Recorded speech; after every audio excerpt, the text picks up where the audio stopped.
Сеять разумное, доброе, вечное – это их призвание. Но они и сами не забывают повышать свое педагогическое мастерство и квалификацию.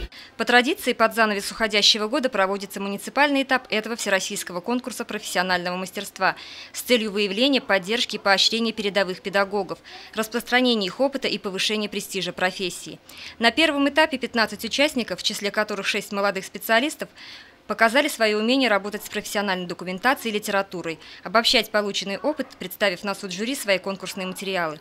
Затем каждый конкурсант провел открытый урок и презентовал коллегам педагогический мастер-класс. Тема урока будет радиация вокруг нас. Мы не можем отклониться от программы, поэтому согласно программе работали. Конечно, готовился к уроку, к открытому уроку. Для меня это впервые.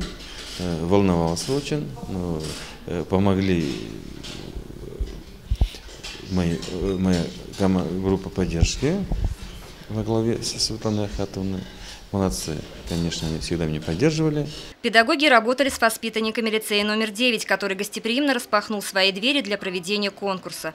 За 45 минут урока участникам удалось создать атмосферу поиска и открытий, установить контакт со своими новыми учениками.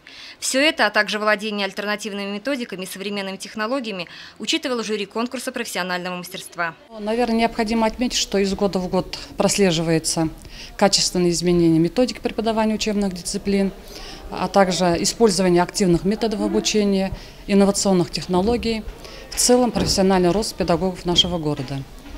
Особо сегодня хотелось поблагодарить обучающихся лицея номер 9, которые активно поддерживают конкурсантов, тем самым показывая качественные знания, умения и навыки.